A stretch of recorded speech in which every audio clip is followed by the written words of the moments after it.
සමන්තා චක්කවාලේසු අත්‍රා ගච්ඡන්තු දේවතා සද්දම්මං මුනි රාජස්ස සුනන්තු සග්ග මොක්ඛදං ධම්මස්සවන කාලෝ අයං බදන්තා ධම්මස්සවන කාලෝ අයං බදන්තා ධම්මස්සවන කාලෝ අයං බදන්තා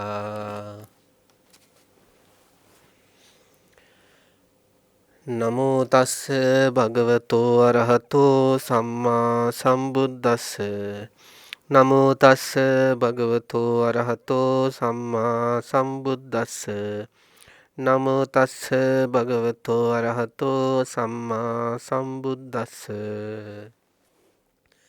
නිබ්බිදානුපස්සනං භාවෙන්තෝ නන්දිං පජහති තී. වන්දනීය පූජනීය ලෝකවාසී මහා සංඝරත්නයන් අවසරයි. ශ්‍රද්ධාවන්ත කාරුණික ගුණවන්ත පින්වත්නි,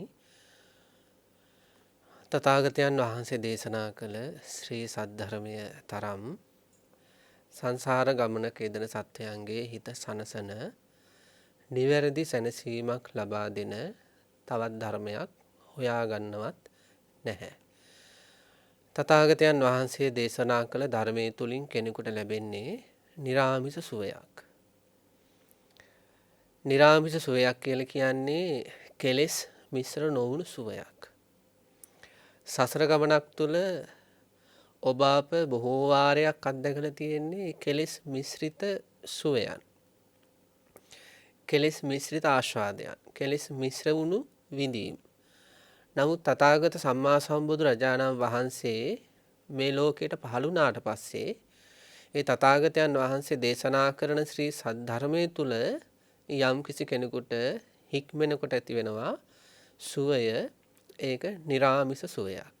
කෙලෙස් මාත්‍රයක්වත් ගෑවුන් නැති, කෙලෙස් මාත්‍රයක්වත් මිශ්‍ර වුන් නැති උතුම් සුවයක් තමයි, නිකලෙස් සුවයක් තමයි ධර්ම මාර්ගය තුල යනකොට තථාගත ශ්‍රී සද්ධර්මයේ තුලින් අපේ හිතවලට ඇති වෙන්නේ, අපට දැනෙන්නේ.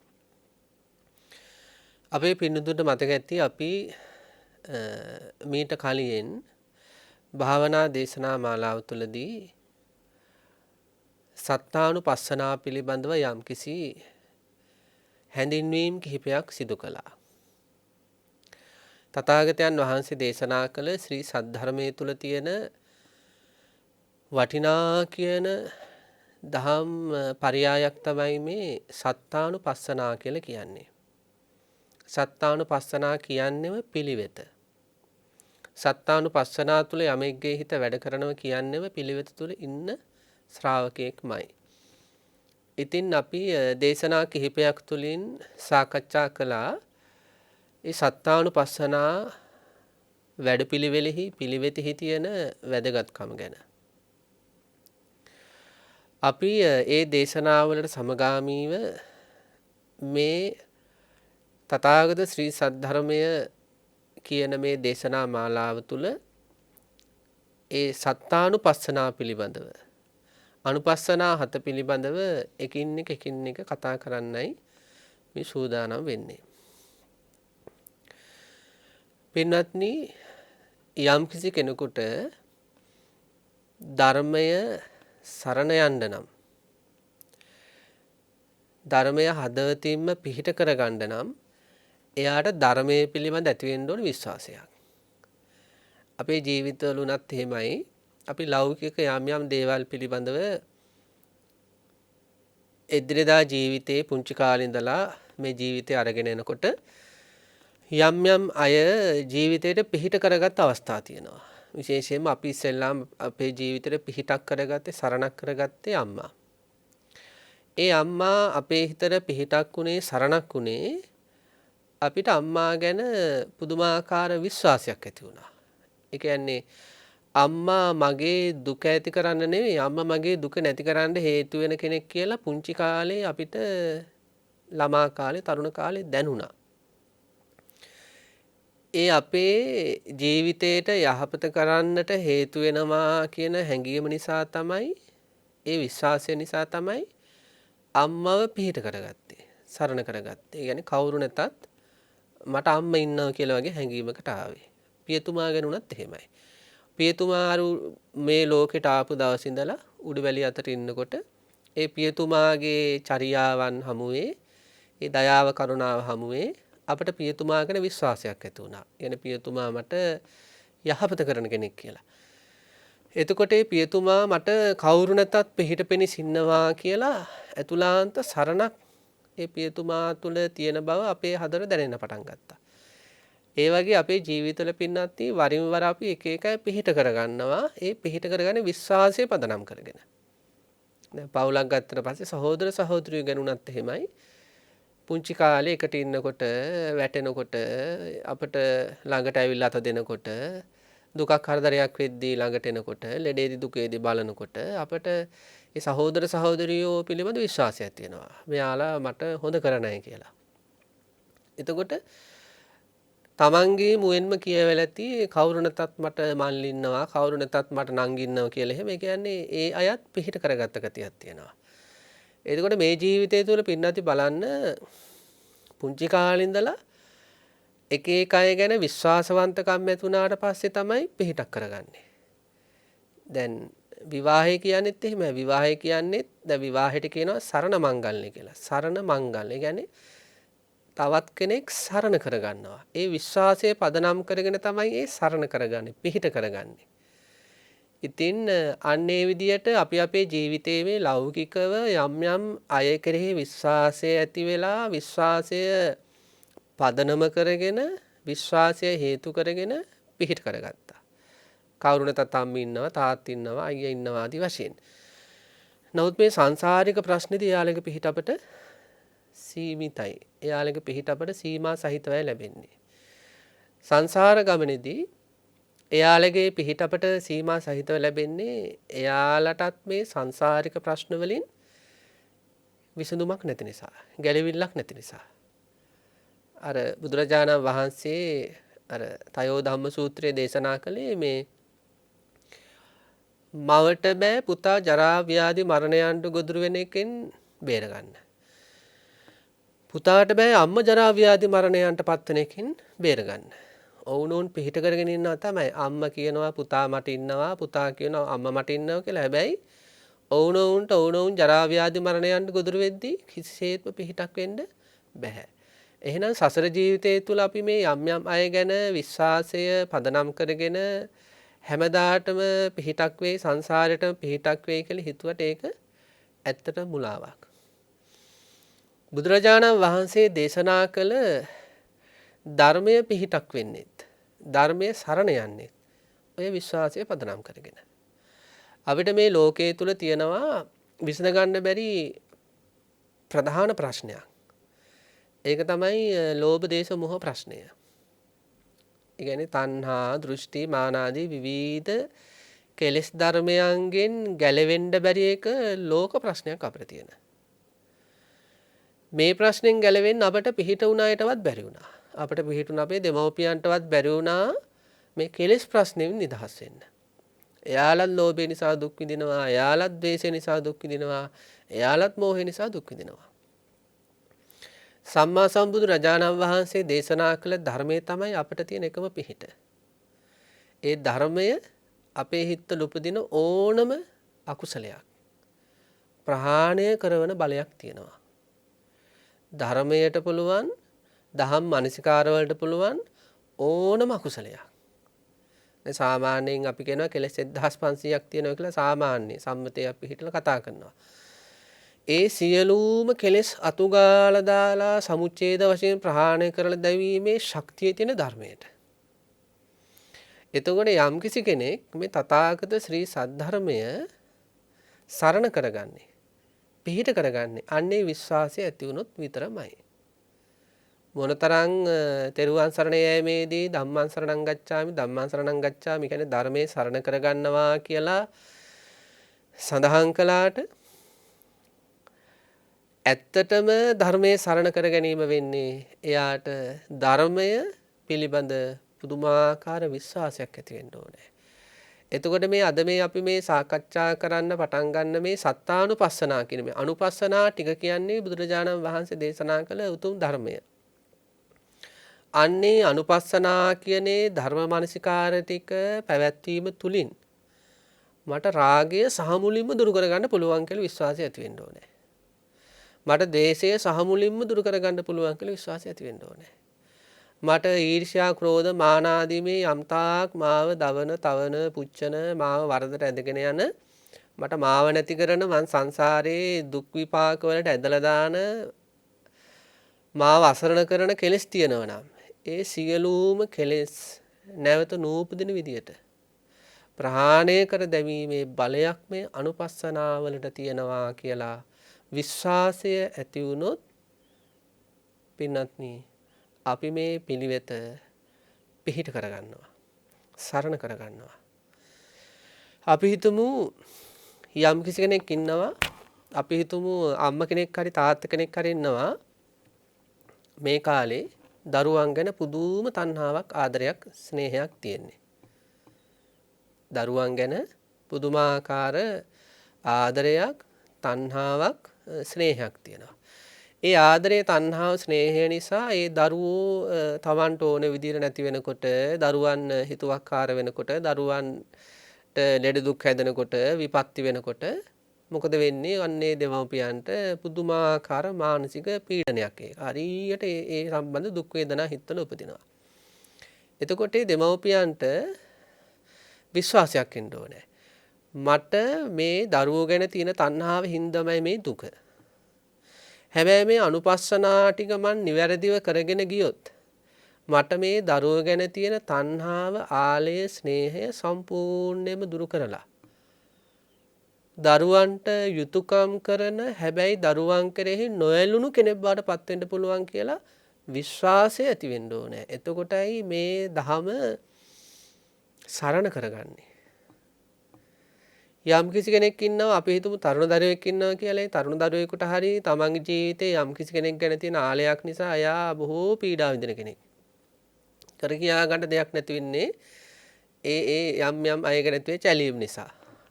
එතකොට මේ දරුවෝ හොඳටම දන්නවා, මේ බනහන මේ දරුවා හොඳට දන්නවා මම මෙයා හින්දා මේ දුක් විඳින්නේ. මෙයාගේ වචන නිසා, ඇතුම් පැවතුම් නිසා මට මේ වරින් වර පීඩා උපදින්නේ මට මෙයා ගැන තියෙන තණ්හාව නිසා.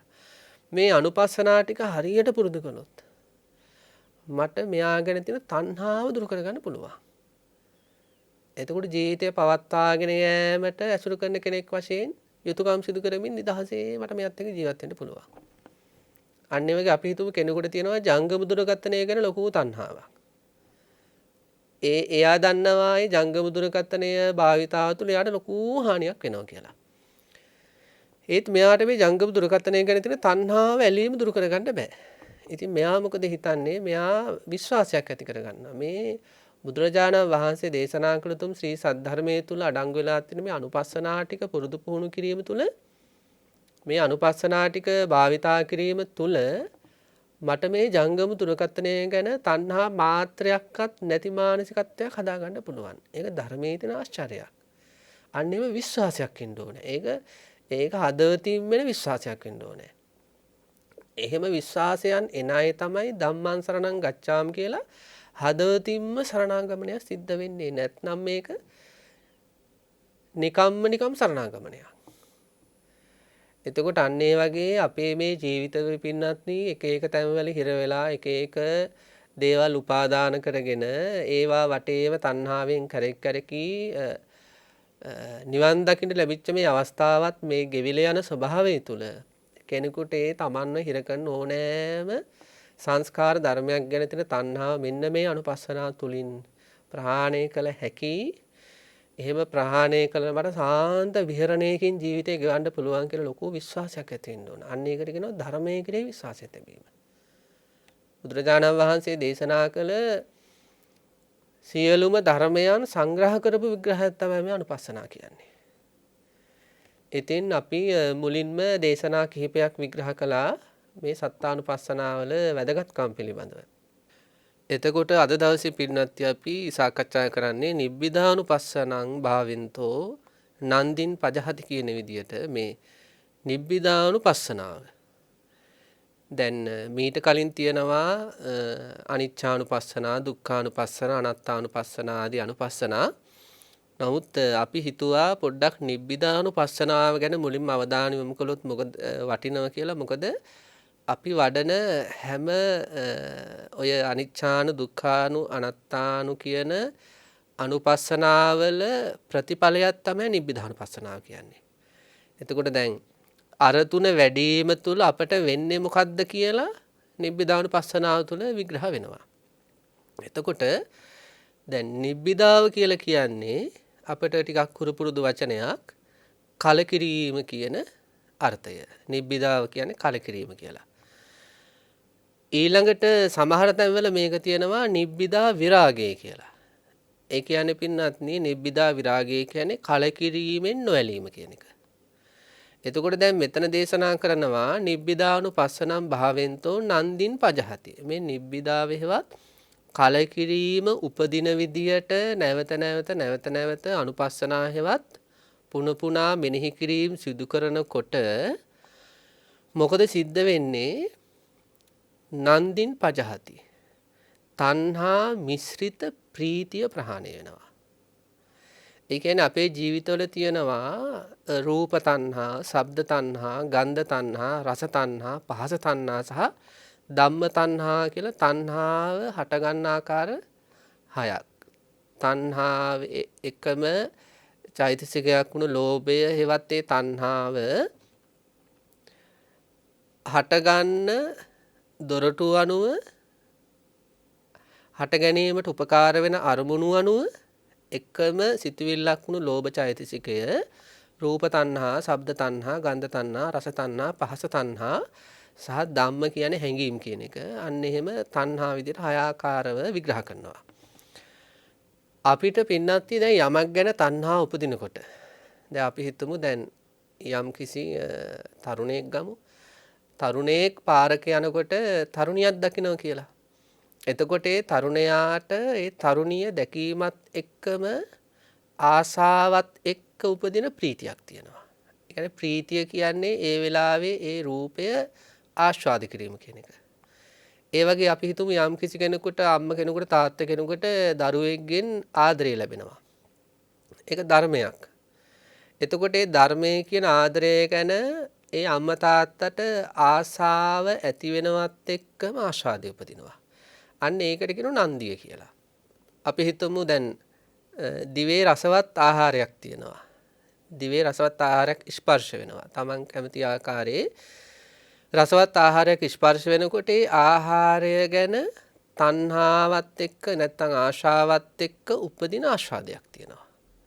අන්න ඒකට තමයි නන්දිය කියන්නේ. නන්දිය කියන්නේ තණ්හාවත් එක්ක නැගෙන ආස්වාදය එහෙම නැත්නම් ප්‍රීතිය. එතකොට ඔන්න ඕක තමයි අපි සංසාරේ ඈතට අරගෙන යන මනෝභාවය. ඒ කියන්නේ තණ්හාවෙන් සතුටු වෙවි ආස්වාද විඳ රූප, ශබ්ද, ගන්ධ, රස, ස්පර්ශ, ආදරය ආදී ධර්මයන් පිටිපස්සේ යෑම තමයි මේ සංසාර වලල්ලක් චක්‍රයක් හැදෙන්නට හේතුව. වේදනා පච්චය තණ්හා, තණ්හා පච්චය උපාදාන, උපාදාන පච්චය භව, භව පච්චය ජාති, ජරා, ව්‍යාධි, මරණ, ශෝක, පරිදේ, දුක්ඛ, දෝමනස්. එතකොට මේ තණ්හා මිශ්‍රිත ආස්වාදය නිසා මොකද වෙන්නේ? දීර්ඝ සසර ගමනකට හේතු සකස් වෙනවා. එතකොට නිබ්බිදාව හේවත් කලකිරීම උපදින විදියට අනුපස්සනා වඩද්දී මොකද වෙන්නේ? මෙන්න මේ රූප, ශබ්ද, ගන්ධ, රස, ස්පර්ශ, ආදරය ආදී ගැන උපදින තණ්හා මිශ්‍රිත ප්‍රීතිය ප්‍රහාණය වෙනවා. ජංගම දුරකථනයකට යම්කිසි දරුවෙක් ඇලිලා ඒ ජංගම දුරකථනයේ සමග ආස්වාද ලැබමින් ජීවත් වෙනවා. ඒ කියන්නේ දරුවට ජංගම දුරකථනයේ සම්බන්ධ තණ්හා මිශ්‍රිත ප්‍රීතිය හේවත් නන්දිය වැඩ කරනවා. ඉතින් ඒ නිසා ඉගෙන ගන්න වයසේ දරුවෙක් නම් ඒ දරුවට මහා හානිදායක තත්ත්වයක් මේක. මේ දරුවා අපි හිතුව මේ නිබ්බිදානුපස්සනාව පුරුදු කළා කියලා ජීවිතේ. එතකොට ඒක වඩන්න මොකද වෙන්නේ? අර ජංගම දුරකථනය ගැන උපදින තණ්හා මිශ්‍රිත ප්‍රීතිය, තණ්හා මිශ්‍රිත ආස්වාදය මේ අනුපස්සනාව වැඩෙන්න මොකද වෙන්නේ?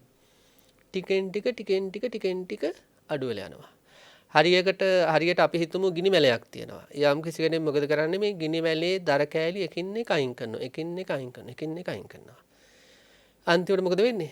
ඒ ගින්න නිවිල යනවා. අන්න ඒ වගේ තමයි පින්වත්නි මේ ජංගම දුරකථන යම් යම් රූප, ශබ්ද, ගන්ධ, රස, ස්පර්ශ, ආදරය ආදිය ගැන තණ්හා ගින්නත් එක්ක නැගෙන මේ ප්‍රීතිය නිබ්බිදානුපස්සනාව වඩද්දී හරියට ගිනි මැලේ දර කෑලි එකින් එක ඉවත් කරනවා වගේ අනුපස්සනාව වැඩෙන්න අර තණ්හා මිශ්‍රිත ප්‍රීතිය කියන ගින්න මොකද වෙන්නේ?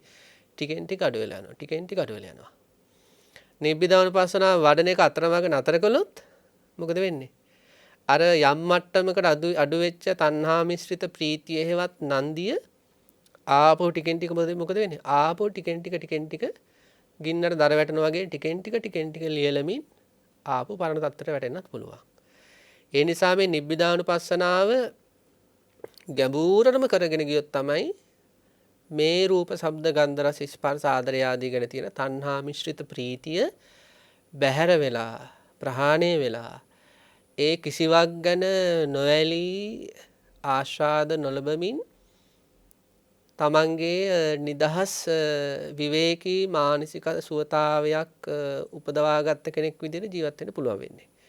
ඉතින් අන්න ඒ නිසා කියනවා නිබ්බිදානුපස්සනම් භාවෙන්තෝ නන්දිම් පජහති. නිබ්බිදානුපස්සනාව හේවත් කලකිරීම සංස්කාරයන් ගැන උපදින විදිහේ මෙනෙහි කිරීම නැවත භාවිතා කරනකොට තණ්හා මිශ්‍රිත ප්‍රීතිය බැහැර වෙලා යනවා. අපි නැවත සිහිපත් කරනවා මේ තණ්හා මිශ්‍රිත ප්‍රීතියමයි අපි අමාරුවේ දාන්නේ.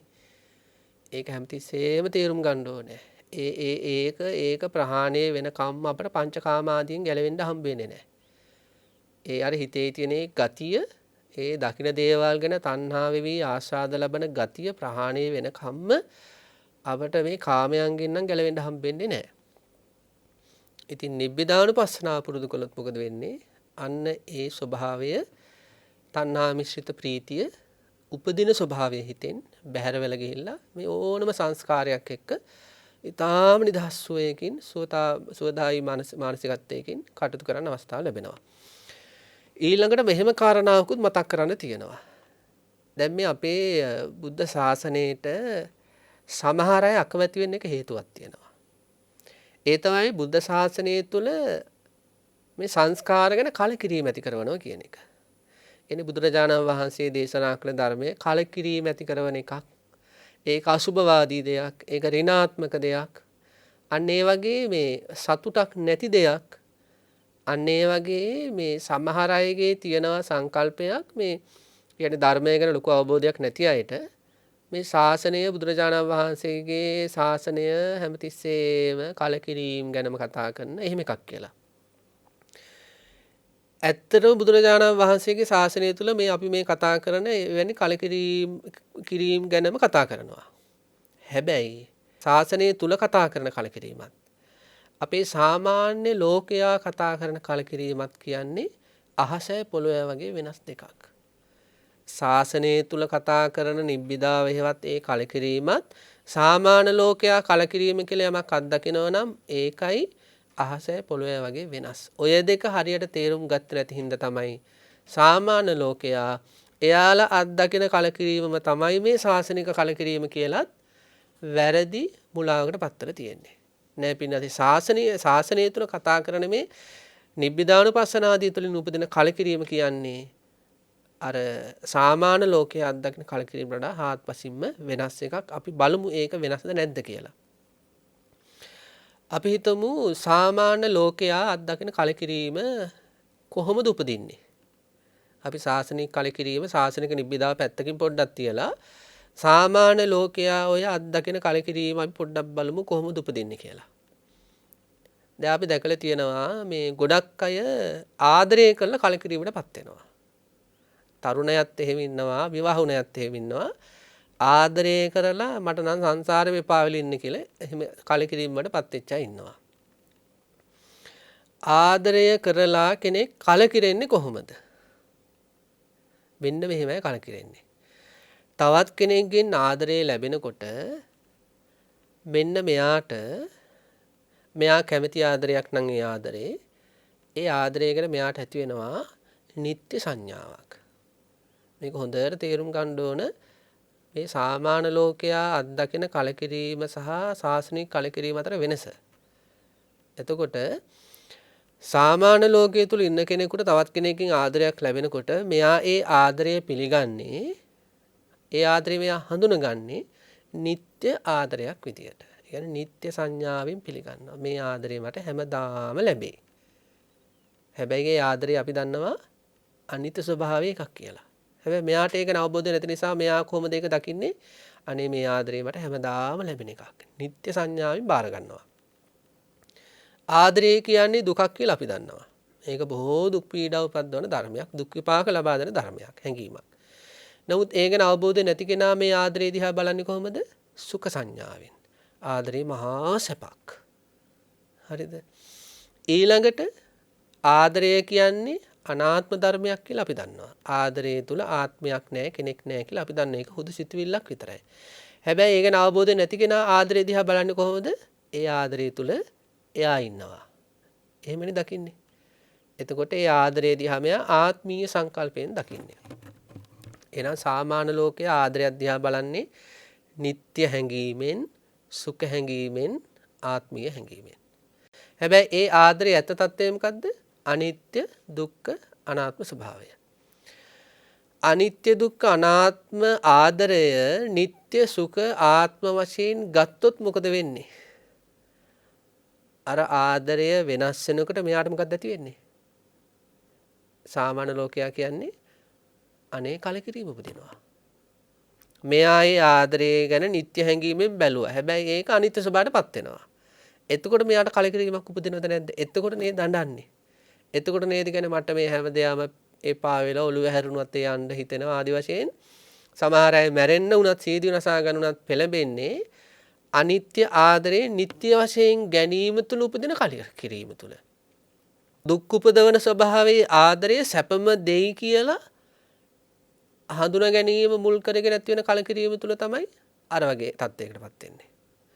අනාත්ම ආදරය තුල ආත්මයක් තියෙනවා, කෙනෙක් ඉන්නවා කියලා දැකීම තුල තමයි අර ව්‍යසනකාරී මානසිකත්වයටපත් වෙන්නේ. එහෙනම් අපි තේරුම් ගන්න ඕන මේ ලෝකේ සාමාන්‍ය ලෝකයා අත්දකින්නේ කලකිරීම කියලා මේ සංස්කාර ධර්ම නিত্য, සුඛ, ආත්ම වශයෙන් ගැනීම තුල. බුදුරජාණන් වහන්සේගේ තථාගත ශාසනය තුල කලකිරීම උපදින්නේ අනිත්‍ය ආදරය අනිත්‍ය වශයෙන්ම දැකීම තුල. අන්න ඒකයි මේක අහසයි පොළොය වගේ වෙනස් දෙකක් කියලා. අතන කලකිරීමටපත් උනේ මෙයා ඒ ආදරය නිත්‍ය වශයෙන් ගත්තා. හැබැයි ඒක අනිත්‍ය ස්වභාවයටපත් වෙනකොට කලකිරීමටපත් වෙනවා. බුදුරජාණන් වහන්සේගේ ශාසනය තුල අනිත්‍ය ආදරය අනිත්‍ය වශයෙන් දකිද්දිත් කලකිරීමක් උපදිනවා. ඒක නිරාමිස, එහෙම නැත්නම් ඒක ප්‍රඥා සංප්‍රයුක්ත කලකිරීමක්. තථාගත ශාසනය තුල ආදරය දකින්නේ දුකක් විදියට. එතකොටත් කලකිරීම උපදිනවා. ඒ කලකිරීම නිරාමිස ප්‍රඥා සංප්‍රයුක්ත කලකිරීමක්. තථාගත ශාසනය තුල ආදරය දකින්නේ අනාත්ම ධර්මයක් විදියට. ඒ තුලත් කලකිරීම උපදිනවා. ඒ කලකිරීම ප්‍රඥා සංප්‍රයුක්තයි. අතනර ඇති වෙච්ච කලකිරීම මෝහ සංප්‍රයුක්තයි. මෝහයත් එක්ක නැගුණු කලකිරීමක් තමයි මේ සාමාන්‍ය ලෝකයා ආදරය ගැන වැරදි විශ්වාස තියලා ඒ ආදරය වෙනස් වුණාම අත්දකින කලකිරීම තුල අත්දකින්නේ මෝහ සංප්‍රයුක්තයි. තථාගත ශාසනය තුල කලකිරීම උපදින්නේ ආදරේ යථාභූත ස්වභාවය දැකීම තුල උපදින ප්‍රඥාව සංප්‍රයුක්තුන එකතුණු ඥානයක් විදියට තමයි මේ කලකිරීම අත්දකින්නේ. ඔන්න ඔය දෙක හරියට තේරුම් ගත්තේ නැති අය මොකද කරන්නේ? එයාලා අර ආදරය කරලා හරි වෙන වෙන දේවල් වලට ආස කරලා හරි ඒවා කැඩිලා බිඳලා ගියාට පස්සේ අර අත්දකින මෝහ සංප්‍රයුක්ත කලකිරීමට සමානව බලනවා තථාගත ශාසනය තුළ කලකිරීම. ඒක වැරදිම දෙයක්. අපේ ජීවිතවල අපිට කලකිරීම කියන එක ඇහෙනකොට අපිට හිතෙන්නේ අපි අත්දකපු කලකිරීම වෙන්නේ නැති මේ ශාසනික කලකිරීම නෑ. අපි අත්දකපු කලකිරීම මේ පංචකාමයන් එක්ක කටයුතු කරලා ඒක මෝහ සංප්‍රයුක්තයි. ඒ කලකිරීම තුළ අපට හැඬෙනවා. කෑ ගහනවා. විඳවනවා, මැරෙන්න හදනවා. හැබැයි තථාගත ශාසනය තුල උපදින මේ ප්‍රඥා සම්ප්‍රයුක්ත කලකිරීම, සංස්කාරයන්ගේ ඇත්ත දැකීම තුල උපදින කලකිරීම තුල කවරදාකවත් පින්වත්නි එක සුසුමක්වත් හෙලෙන්නේ නැහැ. ඇඬෙන්නේ නැහැ, විඳවීමක් නැහැ. ඒක මේ ලෝක ස්වභාවයේ තේරුම් ගත්ත හරිව සාන්ත විහරණයක්. එතකොට මේ නිබ්බිදානුපස්සනම් භාවෙන්තෝ නන්දින් පජහති කියන මේ නිබ්බිදානුපස්සනාව තුළ කතා වෙන්නේ මොකද්ද?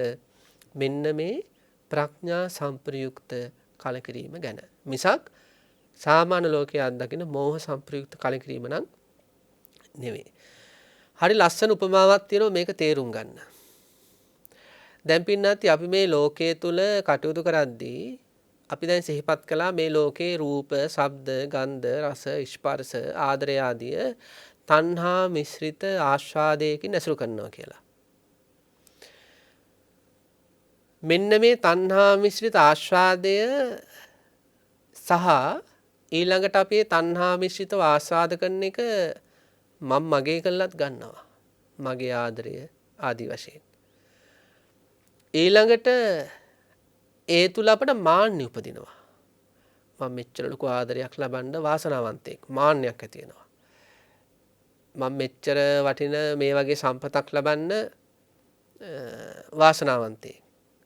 අන්න ඒ වගේ අපි මේ ලෝකයේ යම්කිසි කාම වස්තුවක් තණ්හා මිශ්‍රිත ආස්වාදයක් සහිතව ඇසුරු කරනකොට ඒ සමගම ඒක මගේ කියන සංකල්පය වගේම ඒ තුල අපි මාන්නකාර වෙන ගතියක් තියෙනවා. මෙන්න මේ තුනම ප්‍රහාණය වෙලා යන හැටි පෙන්වන ලස්සන උපමාවක් තියෙනවා මේ නිබ්බිදානුපස්සනාව ගැන කතා කරද්දී. පින්නත්ටි අන්ධ මිනිසෙක් ඉන්නවා. මේ අන්ධ මිනිසයා කවදාවත් උප්පත්තියෙන් අන්ධ කෙනෙක් සුදු පාට වස්ත්‍ර කියන ඒවා දැකලා නැහැ.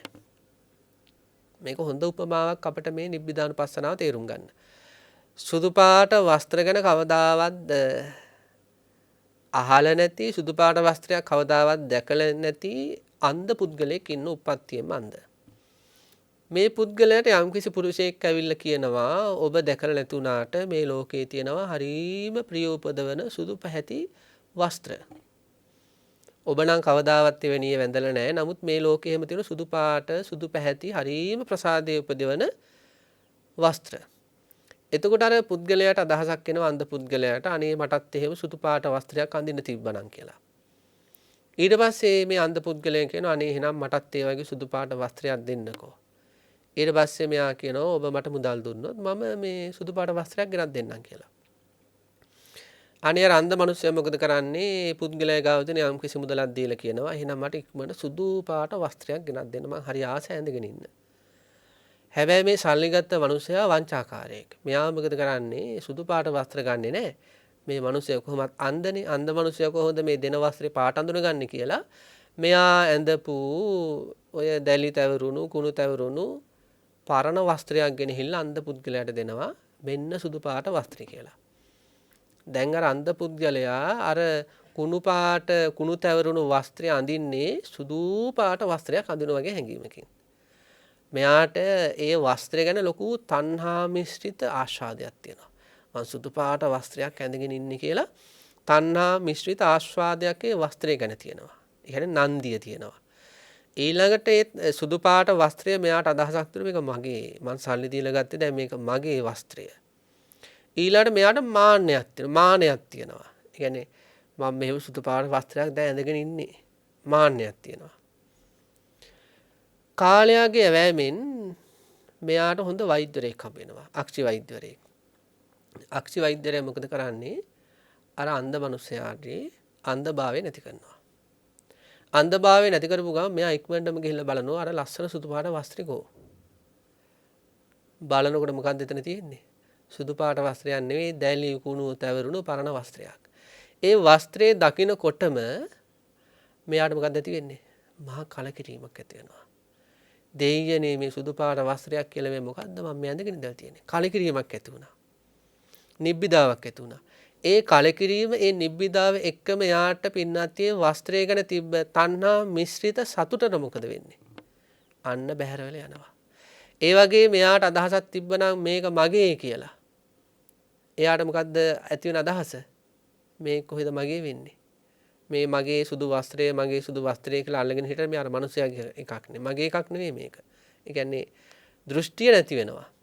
ඊළඟට ඒ වස්ත්‍රය ඇඳ ගැනීම සම්බන්ධව මෙයාට මාන්නයක් තිබ්බනම් මම ලස්සනට පේනවා ඇති මේක ඇඳම් කියලා ඒ මාන්නෙත් ඒ කලකිරීමත් එක්ක මොකද වෙන්නේ? බැහැර වෙලා යනවා. අන්න ඒ වගේ තමයි. අපිත් මේ පංචස්කන්ධ ධර්මය දිහා බලන්නේ අන්ධයා කිලිටි වස්ත්‍රය දිහා සුදු පාට වස්ත්‍රයක් කියලා දකිනවා වගේ. අන්ධයා කිලිටි වස්ත්‍රය ඇඳගෙන මේක බොහොම වටින සුදු පාට වස්ත්‍රයක් කියන හැඟීමෙන් හිතපු නිසානේ ඒකට තණ්හාව ඇති උනේ, සතුට ඇති උනේ, ආත්මීය කරගත්තේ, ඊළඟට මාන්නය ඇති උනේ. අන්න ඒ වගේ තමයි අපිට මේ පංචස්කන්ධය. පෘථක් පුහුදුන් ලෝකයාට මේ පංචස්කන්ධය තනිකරම දැලිකුණු තැවරුණු වස්ත්‍රයක් වගේ. නමුත් අපිට හිතෙන්නේ මොකද්ද මේ මෝහෙන් අන්ධ වීම නිසා. මෝහෙන් අන්ධ වීම නිසා අපිට හිතෙන මේක හරි වටින එකක්. මේක හරි ලස්සන එකක්. ඒ නිසා මොකද වෙන්නේ මේ පංචස්කන්ධය ගැන තණ්හා මිශ්‍රිත සතුටක් තියෙනවා, ප්‍රීතියක් තියෙනවා. ඊළඟට මේ පංචස්කන්ධය මම්මගේ කරගෙන ජීවත් වෙනවා. ඒ වගේ මේ පංචස්කන්ධය නිසා මාන්නෙන් වාසය කරනවා. යම් කිසි කෙනෙකුට සංස්කාර ධර්මයන්ගේ අනිත්‍ය දුක් අනාත්ම ආදී ලක්ෂණ දැකීම තුළ උපදින මේ නිබ්බිදාව තුළදී මොකද වෙන්නේ? කලකිරීම තුළදී මොකද වෙන්නේ? ඒ ප්‍රඥා මිශ්‍රිත නිබ්බිදාව කිනේ ඥානයේ ඉදීමත් එක්කම මෙයාට මේ පංචස්කන්ධයේ සැබෑ තතු දැකීම තුළ හරියට අර අන්ධ මනුස්සයාගේ ඇස් ඇරුණා වගේ. ඇස් ඇරෙනකොට අර කුණු පාට වස්ත්‍රය දැකලා කලකිරීම ඇති වෙලා ඒකට තණ්හා දෘෂ්ටි මාන නැති වුණා වගේ පිනදේ පංචස්කන්ධයේ යථාභූත ස්වභාවය දකිද්දී උපදින කලකිරීම තුළ මේ ගැන තියෙන තණ්හා දෘෂ්ටි මාන ආදී මොකද වෙන්නේ? ප්‍රහාණය වෙලාම යනවා. ඒ නිසා සඳහන් කරනවා නිබ්බිදානුපස්සනම් භාවෙන්තෝ නන්දිම් පජහති. හරියට පංචස්කන්ධ ධර්මයේ ගැන නිබ්බිදාව හේවත් කලකිරීම ඇති වුණොත් මොකද වෙන්නේ? මේ ගැන තියෙන තණ්හාව, දෘෂ්ටිය, මානය ප්‍රහාණය වෙලා යනවා. එතකොට අන්නේ නිබ්බිදා උපදින්නට තමයි හේතු වෙන්නේ අනිච්චානුපස්සනාව, දුක්ඛානුපස්සනාව, අනාත්තානුපස්සනාව. එතකොට මෙන්න මේ පංචස්කන්ධ ධර්මයේ අනිත්‍ය ලක්ෂණ දැකීම තුළ, දුක්ඛ ලක්ෂණ දැකීම තුළ, අනාත්ම ලක්ෂණ දැකීම තුළ තමයි පින්නත් මේ නිබ්බිදාව කියන එක ඥානයක්. අන්නේ කලකිරීමේ නුවණ උපදින්නේ. කලකිරීමේ නුවණ උපදින්නේ. එතකොට අපි මොකද කරන්න ඕන?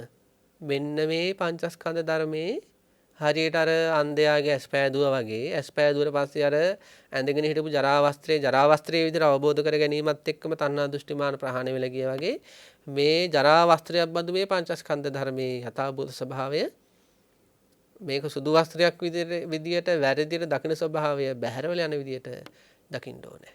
අන්න ඒකට තමයි ත්‍රිලක්ෂණය මතු කර ගන්න ඕනේ. එහෙනම් රූපය අරගෙන, වේදනාව අරගෙන, සංඥාව අරගෙන, සංඛාරය අරගෙන, විඥානය අරගෙන මෙන්න මේ ස්කන්ධ ධර්ම පහේ ත්‍රිලක්ෂණය මතු කර ගන්න ඕනේ. අපි ගමු එකක් ගමු. දැන් අපි ඉස්සෙල්ලා කතා කළා දේශනාව මැද හරියේදී ආදරය ගැන. අපිට ආදරයම ගන්න පුළුවන් නේ. ආදරය ගැන අපට ප්‍රඥා සම්ප්‍රයුක්ත කලකිරීමක් ඇති වෙන්න ඕන.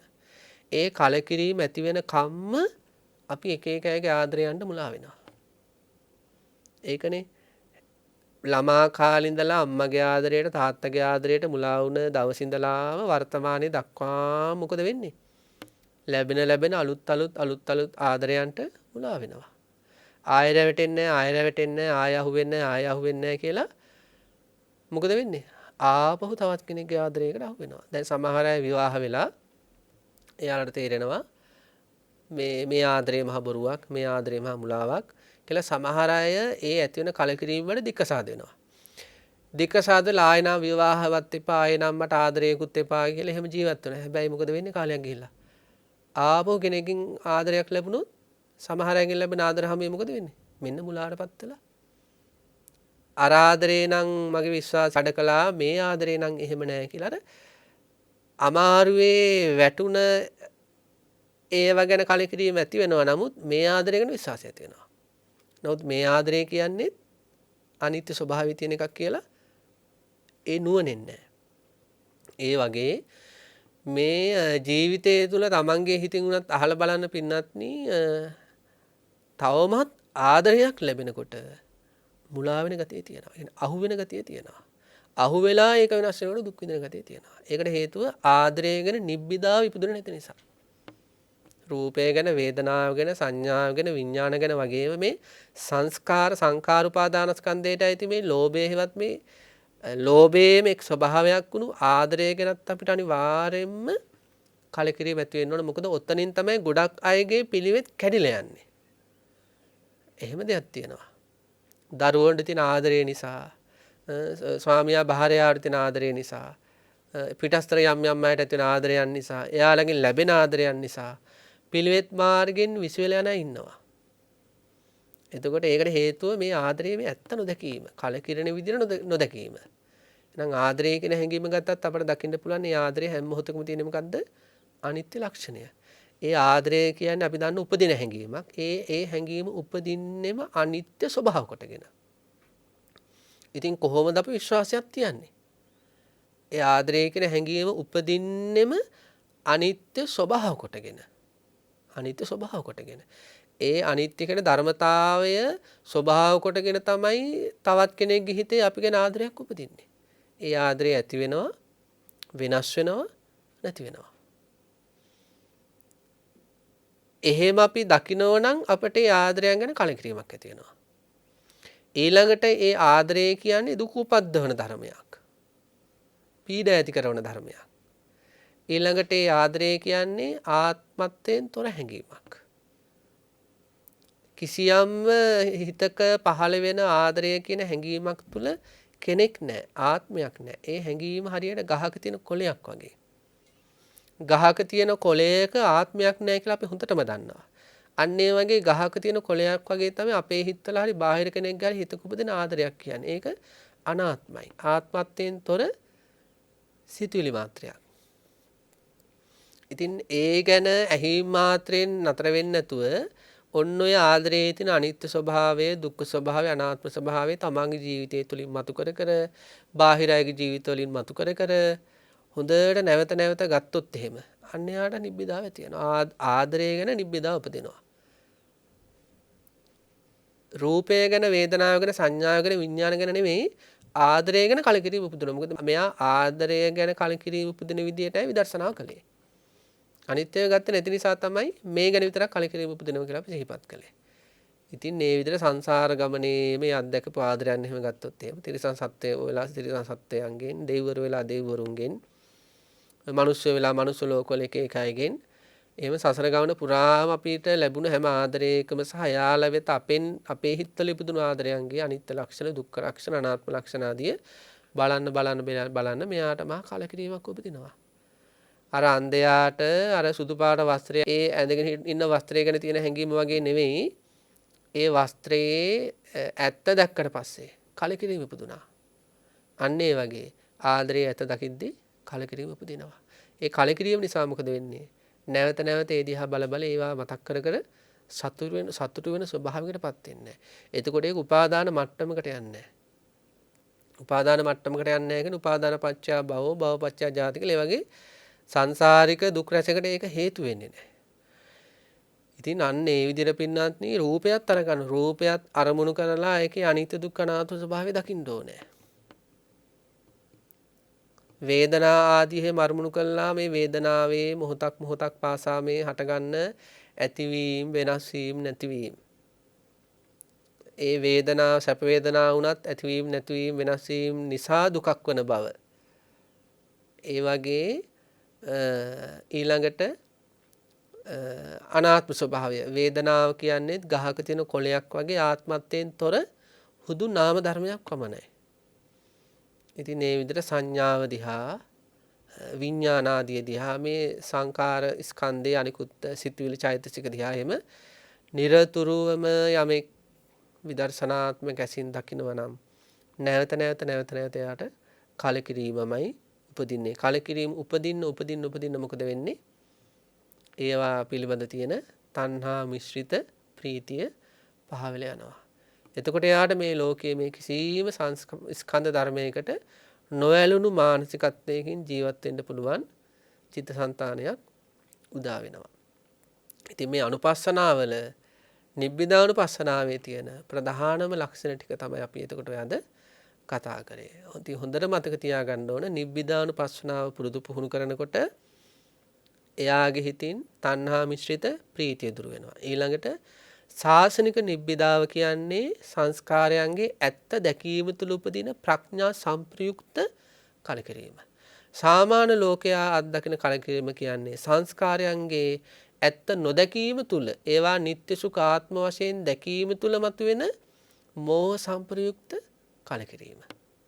ඒ දෙක පැහැදිලිව වෙන් කරගත්තොත් අපට තේරුම් ගන්න පුළුවන් මේ ශාසනික තථාගතයන් වහන්සේගේ ශාසනය තුළ මතුවෙන කලකිරීම මානසික සුවතාවයක්. ඒ සුවතාවයට ඒ කලකිරීමට ඇඬෙන්නේ නැහැ, වැළපෙන්නේ නැහැ, සුසුම් හෙලවෙන්නේ නැහැ. හරිම සාන්ත විහරණයක් බවට හිතපත් වෙනවා. ඉතින් මේවා අපි දැනගැනීම මාත්‍රයෙන්ම නතර වෙන්නේ නැතුව මේ නිබ්බිදාව උපදින විදිහට එදිනදා ජීවිතේ කටයුතු කරන්න ඕනේ. දැන් විශේෂයෙන්ම වස්සාන කාලයෙන් ඉස්සරහට වස්සාන වැසි සාරමසෙන්නේ. ඒ කියන්නේ මහා සංඝරත්නයත් දැඩි අධිෂ්ඨාන අරගෙන පිළිවෙත් පුරන කාලයක්. ඉතින් මේ අනුපස්සනා ටික පුරුදු පුහුණු කර කර මේ අනුපස්සනා තමන්ගේ ජීවිතේට දෛනිකව එකතු කරගනිමින් විශේෂයෙන් අද මේ කතා කරන නිබ්බිදා උපදින විදියට අනිත්‍ය දුක්ඛ අනාත්මාදී මානසිකාර පවත්තමින් ඒ කලකිරීම ප්‍රඥා සම්ප්‍රයුක්ත කලකිරීමම නැවත අපි ඉස්සරහට අරගෙන යන්න දක්ෂ වුණොත් අපිට මාසයක් දෙකක් විතර යද්දී අපිට ලොකු මානසික අධ්‍යාත්මික සුවයකට විතරන්නේ අධ්‍යාත්මික දියුණුවකට උනත් එන්න පුළුවන් මෙනෙහි කිරීම වගේ අත්‍යය මේ සත්තානුපස්සනා කියලා කියන්නේ. ඉතින් අදර නියමිත අපි දේශනාව මෙතකින් අවසන් කරනවා. අද අපි කතා කළේ නිබ්බිදානුපස්සනාව ගැන. ඉතින් අපි ඊළඟ දවසේ අනිච්චානුපස්සනාව තුල අපි කොහොමද වැඩ කටයුතු කරන්නේ නැත්නම් මානසිකාර පවත්න්නේ කියලා කතා බහ කරන්න බලාපොරොත්තු වෙන්නේ හැම දිනාටම. මේ උතුම් අනුපස්සනා පිළිබඳ විශ්වාසය ඇති වේවා. ඒ වගේ මේ අනුපස්සනා වැඩිම තුළ තණ්හා දෘෂ්ටි මාන දුරු කළ හැකි බව Tamanටම දැනේවා. ඒ තුලින් මේ අනුපස්සනා පිළිබඳව ඇතිවන විශ්වාසයේ තුල මේ ධර්මයේ තව තවත් පිහිට කරගෙන සරණ කරගෙන මේ පංචස්කන්ධ ලෝකයේ ගැන තියෙන වැරදි දෘෂ්ටි හැඟීම් ප්‍රහාණය කරමින් උතුම් නිර්වාණ ධර්මයේ සාක්ෂාත් කරන්නට පිණුතුන්ට විශේෂයෙන් මේ වස්සාන කාලය තුල ශක්තිය ධෛර්යය ලැබේවා කියලා අපි ප්‍රාර්ථනා කරන හැම දිනාටම දරුවන් සරණයි.